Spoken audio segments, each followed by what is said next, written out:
Selamat pagi, siang, sore maupun malam, dimanapun saudara-saudari sekalian berada dan sedang melihat dan mendengarkan video ini.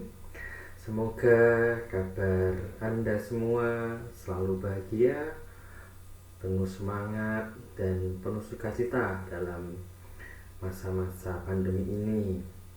Dan semoga Tuhan selalu menyertai hidup Anda dan keluarga Anda sekalian. Saudara-saudari yang terkasih dalam Yesus Kristus, pada minggu keempat ini dalam bulan BKSN, hari ini kita akan belajar kembali pada pertemuan yang keempat, pertemuan BKSN bulan Kitab Suci Nasional, yaitu kita nanti akan membaca dari kitab Wahyu yang ditulis oleh Yohanes. Nah, nanti kita akan melihat tentang jemaat Laodikia, di mana kita belajar dari jemaat Laodikia. Laodikia itu kurang lebih ada di Turki ya. Dan di sana kita akan melihat perkembangan gereja atau jemaat-jemaat yang ada di dalam kitab Wahyu. Nah, di pertemuan keempat ini kita masih berkutat dengan tema yang sama, yaitu Yesus sahabat seperjalanan kita. Dan di tema yang terakhir ini, di tema yang keempat ini atau judul yang keempat ini adalah Yesus sahabat bagi mereka yang bertobat. Diambil dari Wahyu bab 3 ayat 14 sampai 21. Sekali lagi, dalam kitab Wahyu ini adalah kitab sastra yang ditulis oleh Yohanes, murid Yesus langsung di Pulau Patmos. Nah, dasar pertemuan keempat adalah saudara-saudari yang terkasih dalam Kristus. Sektor yang juga terdampak pandemi COVID-19 adalah keagamaan. Seperti yang kita alami, aktivitas beribadah, khususnya aktivitas liturgi di gereja dibatasi. Kita merasakan itu, dan kita akhirnya mengikuti misa secara online di rumah kita masing-masing. Jika ada misa offline, itu akan dibatasi 50% atau hanya 75% saja dari umat. Dan tempat duduknya yang biasanya bisa dibuat 6 orang atau 8 orang hanya bisa dipakai separuhnya saja. Yang kedua, umat memang tetap bisa berpartisipasi melalui layar televisi atau streaming di channel YouTube. Namun, banyak juga yang tidak bisa turut serta karena tidak memiliki sarana dan prasarana yang diperlukan. Nah, ini yang paling menyedihkan saat ada saudara kita yang Katolik tinggal di daerah pedalaman atau di daerah-daerah terpencil yang belum memiliki akses internet. Yang ketiga, situasi semacam ini tidak menutup kemungkinan membuat hidup doa dan ibadah umat menjadi suam-suam kuku, seperti jemaat di Laodikia dalam kitab Wahyu. Itu sebabnya kita perlu mendalami dan merenungkan sosok Yesus yang tampil sebagai sahabat bagi orang yang bertobat, agar kita terdorong untuk terus-menerus mengupayakan pertobatan. Maka sekali lagi di dalam bab 4 ini kita akan melihat bagaimana pertobatan itu memang dibutuhkan untuk hidup yang lebih baik, untuk mempersiapkan kita pada hidup yang kekal. Karena saat kita melihat kembali, merefleksikan kembali pertemuan pertama sampai pertemuan ketiga, itu adalah dinamika kehidupan kita, bahwa kehidupan kita tidak selamanya bahagia. Ada sedih, ada suka, ada duka, ada bangun, ada jatuh, seperti itu. Kita lanjutkan Bapak Ibu ya. Sebelum kita mulai, kita membuat tanda kemenangan kita dalam nama Bapa dan Putra dan Roh Kudus. Amin. Tuhan beserta kita sekarang dan selama-lamanya. Bapak Ibu yang terkasih, saudara-saudari yang terkasih, pada pengantar pertemuan keempat ini kita diajak sekali lagi membaca kitab Wahyu.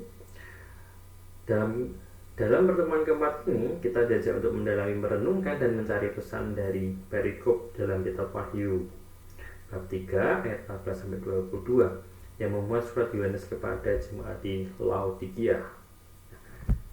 Surat ini kurang lebih relevan dengan situasi gereja dan masyarakat sekarang ini. Karena pandemi, sebagian umat Katolik bisa jadi mulai kehilangan semangat untuk menjadi murid dan saksi Kristus.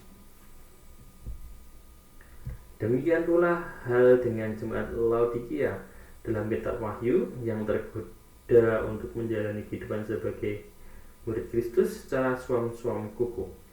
Melalui surat ini kita diminta untuk menjalani hidup sebagai pengikut Kristus dengan penuh semangat dan dengan terus-menerus mengusahakan pertobatan. Mari Bapak Ibu sekalian, sebelum kita mulai kita berdoa dahulu. Marilah berdoa. Allah Bapa di surga, kami bersyukur kepadamu karena Engkau telah menuntun dan menggerakkan hati kami untuk merenungkan sabdamu. Bukalah hati dan pikiran kami agar kami mampu memahami sabdamu yang Engkau sampaikan melalui bacaan dari kitab Wahyu pada pertemuan ini. Tuntunlah kami dalam merenungkan dan berbagi pengalaman agar semangat iman kami dinyalakan kembali di masa yang sulit karena pandemi ini. Kami mohonkan ini dalam nama Yesus Kristus, Tuhan dan Pengantara kami, yang hidup dan berkuasa bersama dengan Dikau dan Roh Kudus, kini dan sepanjang segala masa. Amin. Kita masuk pada bacaan kitab suci, yaitu Wahyu bab 3 ayat 14-22.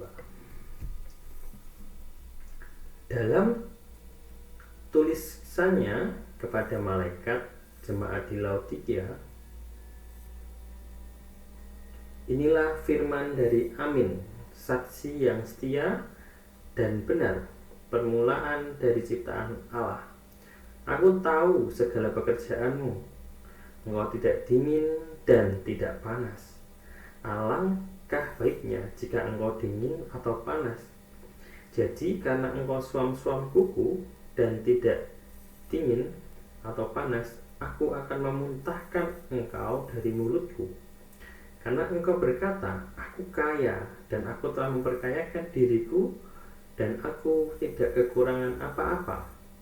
Dan karena engkau tidak tahu bahwa engkau melarat dan malang, miskin, buta, dan telanjang,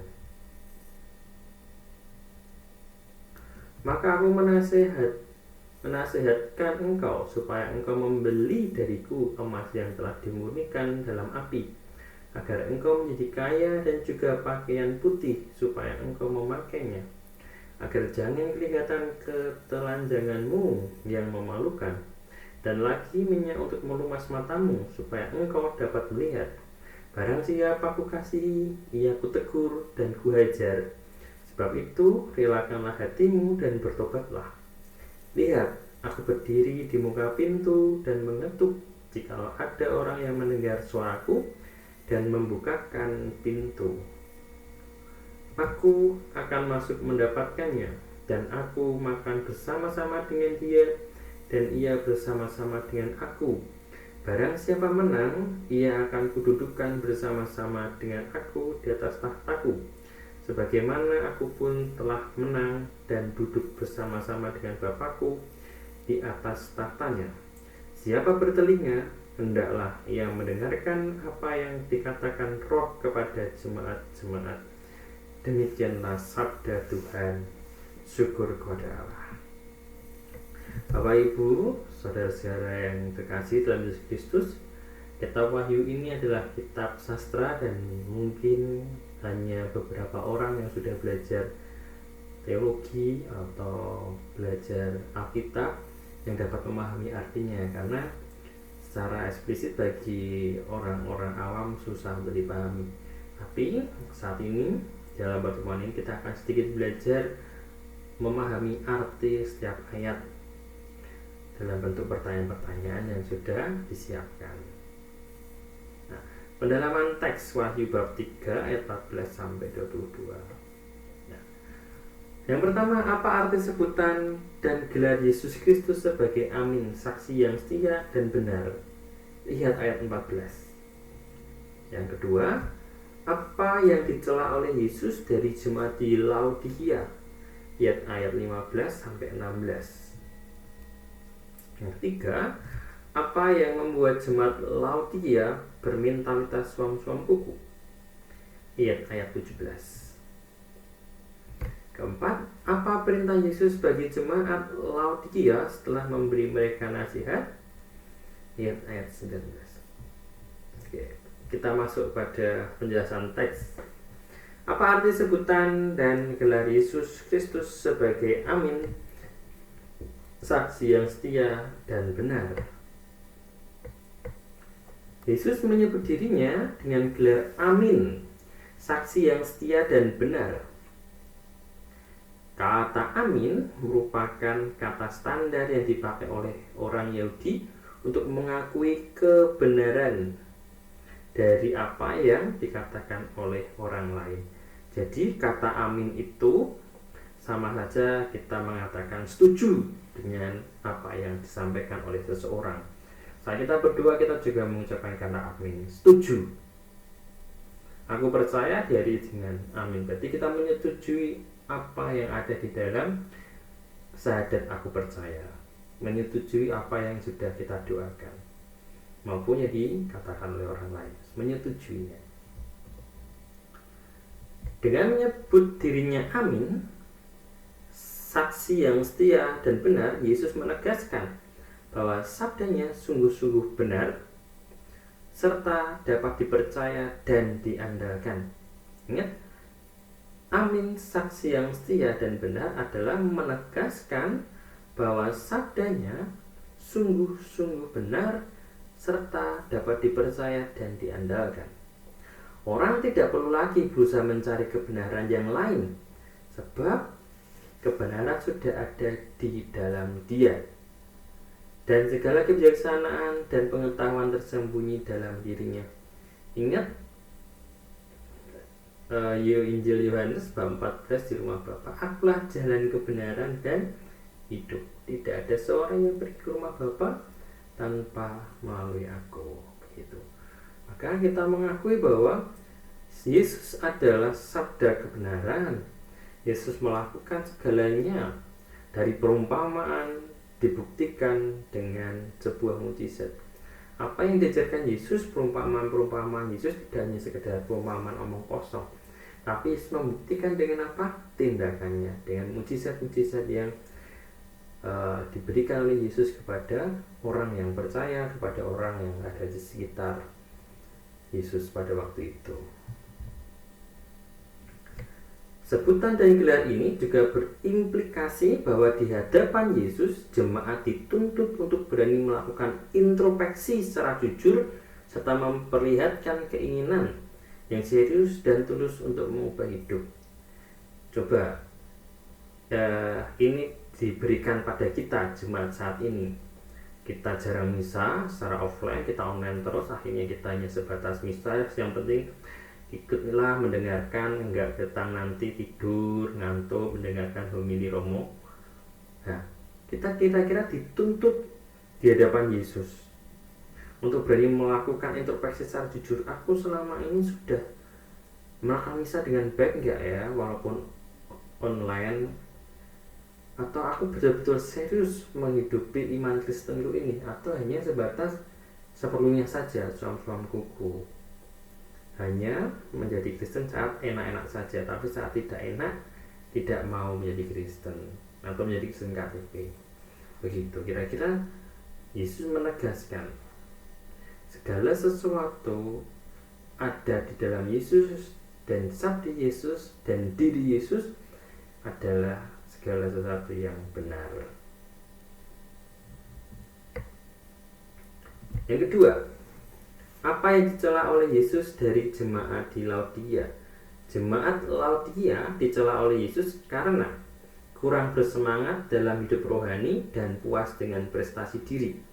Mereka sendiri kurangnya semangat rohani itu digambarkan dengan ungkapan suam-suam kuku, tidak dingin atau tidak panas. Nah, yang dicela Yesus adalah kurang bersemangat dalam hidup rohani dan puas dengan prestasi diri.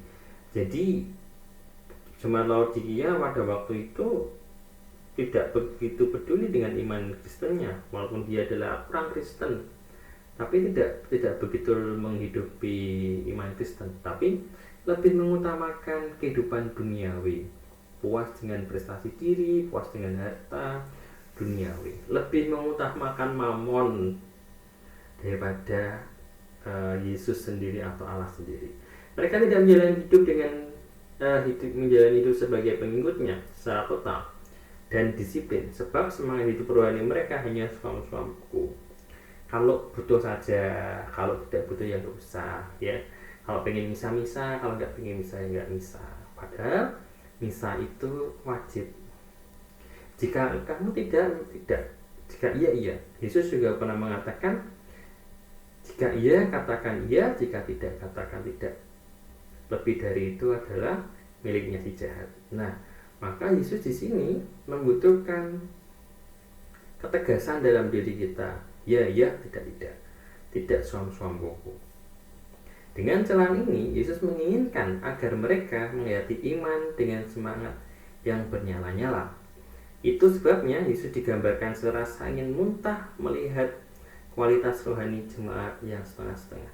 Muntah di sini bukan sekedar keluar dari mulut, tidak, ya, tapi muntah di sini lebih pada mungkin kamu tidak akan masuk ke dalam kerajaan surga.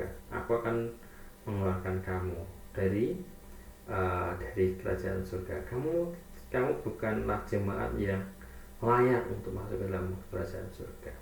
Bukan dikeluarkan secara harafiah, ya, dimuntahkan, tapi mungkin diusir dari surga, dan surga bukan tempat. Jika jemaat Laodikia itu tidak berubah, tidak bertobat. Nah, maka di sini Yesus juga mengharapkan celaan ini adalah cambuk bagi kita. Apakah aku adalah jemaat atau pribadi yang suam-suam kuku? Kalau butuh saja datang, kalau nggak butuh juga nggak datang misa. Kalau butuh saja baru berdoa, kalau nggak butuh nggak berdoa, melupakan Tuhan. Dan biasanya kita lupa saat kita betul-betul bahagia, dan kita terkadang lupa dengan jati diri kita, melupakan berdoa saat kita jalan-jalan ke mall, jalan-jalan kemana, dan kita melupakan jam-jam doa sebagai orang Katolik, lupa untuk doa malaikat Tuhan, doa perayaan ilahi, semacam itu. Malamnya capek habis pergi, tidak doa bersyukur, tidak doa sebelum tidur. Paginya juga jarang berdoa, kesusu, bangunnya kesiangan, lupa berdoa, langsung mandi berangkat makan, semacam itu. Nah, harapannya dalam pertobatan kita ini kita juga melihat, merefleksikan, apakah diriku seperti jemaat Laodikia yang suam-suam kuku. Yang ketiga, apa yang membuat jemaat Laodikia bermentalitas suam-suam kuku? Semangat suam-suam kuku jemaat Laodikia disebabkan karena mereka merasa mampu mencukupi diri sendiri dan cepat puas diri. Dengan harta dan kekayaan mereka, merasa hidupnya akan terjamin. Ini harus hati-hati, Bapak Ibu Saudara sekalian. Saat kita merasa sukses, kita sudah mendapatkan segalanya. Dari mungkin dulu tidak punya motor, ya, sekarang punya mobil. Dulu nggak punya mobil, sekarang bisa punya mobil. Dulu nggak punya rumah, sekarang punya rumah. Dan segala sesuatu kebutuhan tercukupi, dan akhirnya kita bisa dikatakan sukses. Dan kita merasa semua karena jerih payahku, bukan karena Tuhan. Itu harus betul-betul dihilangkan. Ingat, sebagai orang beragama, sebagai orang Kristen, tidak ada yang kebetulan. Semua pasti akan ada rencana Tuhan, ada karya Tuhan. Jika kita mengaku Yesus sebagai Tuhan dan Allah kita harus mengakui karya Tuhan, karena Yesus juga karya Allah sendiri. Allah yang merelakan anaknya untuk menjadi manusia, untuk berkarya, untuk mendampingi kita, memberi contoh kita bagaimana hidup yang baik dan bagaimana kita bisa hidup dalam surga, yaitu bagaimana Yesus sudah mengajarkannya. Di sini tampak pada kontras yang tajam antara pernyataan jemaat dan kenyataan yang sesungguhnya. Jemaat Laodikia membanggakan kekayaan dan percaya bahwa kekayaan itu memberikan jaminan hidup dan kebahagiaan. Nah, kita juga sering semacam itu. Saat kita sudah mendapatkan segalanya, uang berlimpah, sudah punya rumah yang mewah, mobil yang mahal, semua kemudian tercukupi, kita membanggakan kekayaan itu. Kita pamer di sosmed, jalan-jalan, pamer makanan di foto, makanannya mahal, bagus, cantik, kok mana ya kalau dimakan, di foto dulu, di share, semacam itu. Ya mungkin bagi diri sendiri nggak apa-apa, kita membanggakan, tapi ingat, saat kita merasa membanggakan diri, kita sudah merasa sombong dan kita akan membuat iri orang lain. Alangkah baiknya jika kita memang ingin berbagi makanan saja pada orang yang kurang mampu. Jangan di-share, jangan pamer, oh punya kekayaan, baru beli cincin baru, motor baru difoto, beli mobil baru difoto dan di-share ke sosial media. Lebih baik jangan. Biarlah yang tahu diri kita sendiri, orang-orang sekitar, dan biarlah sesama kita, orang lain yang tahu, jangan kita yang memamerkan. Biar mereka tahu sendiri, itu lebih baik. Dan kita akan selalu bersyukur dengan kerendahan hati. Ingat, dosa itu lahir dari kesombongan. Dosa itu tidak akan lahir jika diri kita rendah hati dan kita mensyukuri apa yang sudah kita miliki. Karena itu, mereka tidak pernah berhenti berusaha menumpuk harta. Apa yang mereka miliki seolah-olah tidak pernah memberikan kepuasan, sehingga mereka menginginkan lebih lagi. Ingat, segala sesuatu yang kita miliki di dunia ini, barang yang ada di dunia ini, tidak akan pernah memberikan kepuasan pada kita. Saat kita membeli HP baru, yang terbaru, suatu saat kita akan juga ingin lagi beri HP yang lebih baru, update HP, update mobil. Sekarang mobilnya kok jelek, ya besok beli lagi. Kok barang yang lebih bagus, ya beli lagi. Tidak ada sesuatu yang di dunia ini yang membuat hati kita puas. Kalau puas itu hanya kepuasan sesaat, dan akhirnya kita akan merasa menyesal. Nah, Yesus juga mengatakan bahwa segala sesuatu di dunia ini itu tidak abadi. Yang betul-betul abadi adalah sabda Tuhan itu sendiri, di mana kita diajak untuk mendekatkan diri, membaca kitab suci setiap hari, dan melakukan apa yang ada dalam kitab suci itu. Ingat, segala sesuatu yang ada di dunia ini tuh hanya sebatas titipan atau kita dipinjami. Entah itu mobil, entah itu HP, entah itu rumah, entah itu keluarga, sesama orang, semua adalah pinjam, yaitu Tuhan meminjamkan kita sebagai rekan perjalanan kita. Saat mereka pergi, saat HP hilang, saat mobil hilang, ya sudah, itu bukan milik kita. Saat kita menggenggam itu dan merasa itu milik kita, kita akan hidup menderita. Seperti pada penutupan ketiga, menderita. Semacam itu. Maka hal yang membuat kita selalu bahagia dan akan puas adalah saat kita berdiam diri bersama Tuhan, yaitu saat kita berdoa, saat kita adorasi, kita betul-betul nyaman, tenang antara aku dan Tuhan. Itu yang akan memberikan kepuasan batin, karena segala sesuatu yang ada di dunia ini tidak akan memberikan kepuasan bagi hati kita. Penjelasan yang terakhir, yang keempat, apa perintah Yesus bagi jemaat Laodikia setelah memberi mereka nasihat? Yesus memberikan sebuah perintah tegas, relakanlah hatimu dan bertobatlah. Relakanlah hati adalah perintah agar bersemangat atau bernyala-nyala dalam semangat. Dengan kata-kata ini, Yesus mengajak jemaat Laodikia untuk berubah dari mentalitas suam-suam kuku. Ingat, relakanlah hatimu dan bertobatlah. Relakan semua yang kamu miliki, jangan digenggam. Biarkanlah tanganmu sedikit terbuka agar Tuhan bisa menggandeng kamu, menggandeng kita, agar kita tidak terlalu mementingkan kehidupan duniawi. Segala sesuatu akan dicukupkan bagimu jika kamu atau kita mencari kerajaan surga terlebih dahulu. Ingat, itu ada dalam Injil ya. Jadi yang diutamakan adalah carilah kerajaan surga terlebih dahulu, selebihnya akan ditambahkan bagimu. Mereka diminta untuk merelakan diri, dipenuhi, dikuasai, dan digerakkan oleh Roh Kudus. Bertobatlah. Tidak hanya berarti perintah untuk mengubah sikap dan perilaku dari yang tidak baik di masa lampau menuju yang baik di masa depan, tetapi juga untuk mengubah cara pikir.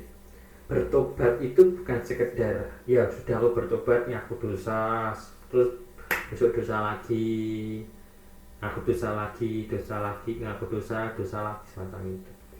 Mengaku dosa, tobat itu wajib. Tapi jika kita jatuh pada kesalahan yang sama, itu sangat-sangat kurang ajar ya. Mungkin menjadi pribadi yang kamu manusia atau tidak sih? Bisa nggak sih belajar dari kesalahan? Masa jatuh pada lubang yang sama? Nah, semacam itu. Bertobatlah, tapi dengan perilaku yang baik. Tunjukkan perilaku yang baik. Masa lalu ya sudah menjadi belajar, menjadi pribadi yang baru, lahir yang baru, memiliki hati yang baru. Dengan apa? Lebih mendekatkan diri pada Tuhan. Berdoa, baca kitab suci.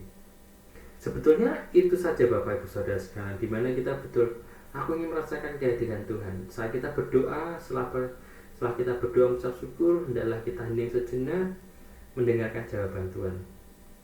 Jadi kan kalau kita berdoa, kita ngomong dulu puas kita, setelah selesai amin, kita diam dulu mendengarkan Tuhan. Mungkin Tuhan akan berbicara, memberikan jawabannya saat itu.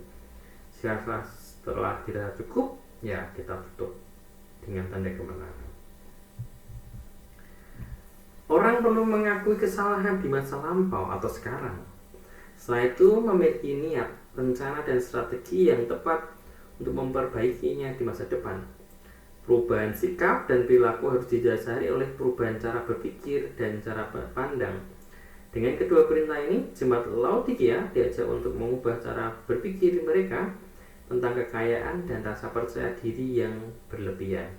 Maka kita juga diajak secara pribadi untuk berubah, ya, perubahan sikap dan perubahan cara berpikir dan cara pandang. Bagaimana kita memandang dunia lebih positif, bagaimana kita memandang sesama lebih positif. Jadi ada perubahan sikap dari menjadi pikirannya jelek negatif, ya kita rubah menjadi pikiran positif. Jadi dulu neng gereja males, keset, atau ngantuk, kita rubah. Aku ke gereja untuk memuliakan Tuhan. Toh seminggu sekali ke gereja, masa tidak menyempatkan diri. Kalau bisa harian itu lebih baik. Aduh ngantuk, yuk dirubah cara pikirnya. Aku akan bertemu Tuhan, aku harus semangat.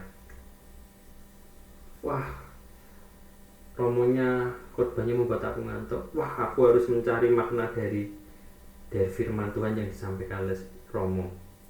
Ubah cara pikir yang negatif menjadi cara pikir yang positif, cara pikir yang semangat. Maka saat kita mengubah cara pikir kita, perilaku kita juga akan berubah menjadi lebih baik. Ya, sharing dan aksi nyata. Yang pertama, apakah problem yang dihadapi oleh jemaat Laodikia juga aku alami sekarang ini? Tunjukkan secara konkret. Kira-kira apa ya? Mungkin bisa online akhirnya hilang keserakalannya, tidak menerima komuni, semacam itu. Silahkan diceritakan. Yang kedua, dalam pengalaman hidupku, apakah nafsu serakah akan harta dan kekayaan mengikis iman dan kepercayaan kepada Tuhan? Kira-kira apa ya? Pernah nggak mau misa, tiba-tiba ada panggilan bisnis soal uang? Wah, nanti dulu ya, misalnya besok ini ada uang nih, ini bisa berbau uang, semacam itu. Atau bagaimana? Yang ketiga, sejauh mana harta dan kekayaanku dapat berfungsi secara positif untuk mengembangkan hidup gereja. Kira-kira harta yang aku miliki itu untuk diriku saja, untuk keluargaku, atau sudah berbagi pada gereja ya.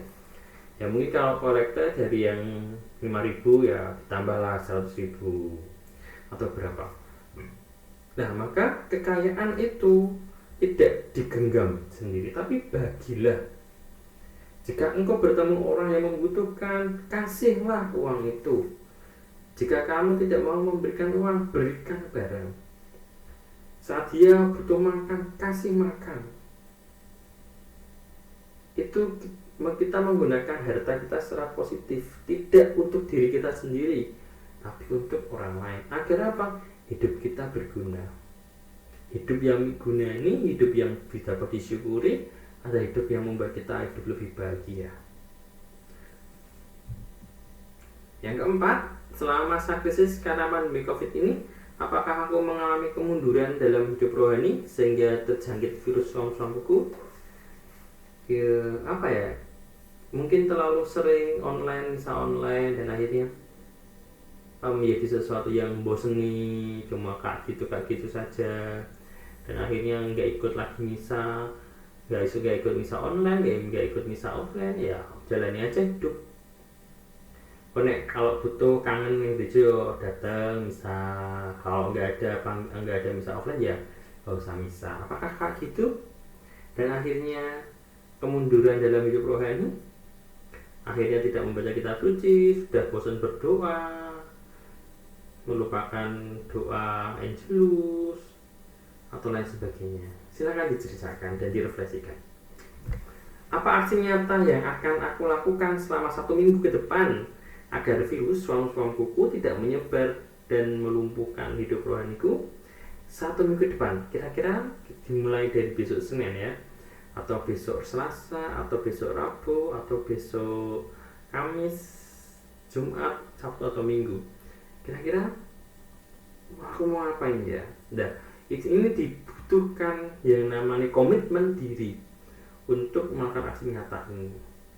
Bagaimana tindakan nyatanya apa sih kira-kira? Oh, aku harus misa pagi. Jadi selama Senin sampai sampai Sabtu aku harus misa pagi. Minggunya juga misa.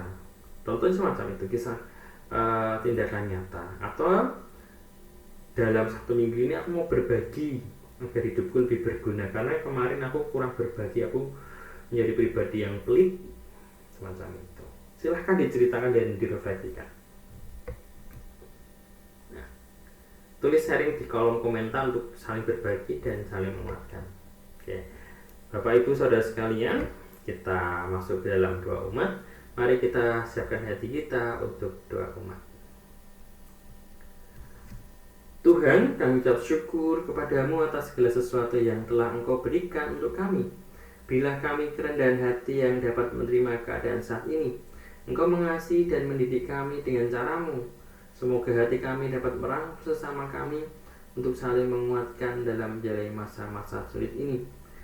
Dan sebagai bukti cinta kami kepada Engkau dan menjadi silih pertobatan kami akan dosa-dosa kami, tambahkanlah iman kami ya Tuhan. Untuk itu kami mohon, kabulkanlah doa kami ya Tuhan. Kita lanjutkan dengan doa yang diajarkan oleh Yesus sendiri. Bapa kami ada di surga, dimuliakanlah namamu, datanglah kerajaanmu, jadilah kehendakmu di atas bumi seperti dalam surga. Berilah kami rezeki pada hari ini dan ampunilah kesalahan kami, seperti kami pun mengampuni yang bersalah kepada kami. Dan jangan masukkan kami dalam pencobaan, tetapi bebaskanlah kami dari yang jahat. Amin. Kita lanjutkan dengan doa penutup. Marilah kita berdoa. Allah Bapa sumber kasih sejati, puji syukur kepadamu karena Engkau telah membuka hati dan pikiran kami dalam pertemuan ini. Tuntunlah kami dengan kebijaksanaan-Mu, agar kami mampu mendengar Engkau yang mengetuk pintu lewat sabdamu, dan mampukanlah kami untuk melakukan pertobatan secara terus-menerus. Doa ini kami mohonkan kepadamu dalam nama Yesus Kristus Putra-Mu, Tuhan dan Pengacara kami yang hidup dan berkuasa bersama dengan Dikau dan Roh Kudus kini dan sepanjang segala masa. Amin. Marilah kita mohon berkat Tuhan. Semoga Tuhan beserta kita sekarang dan selama-lamanya.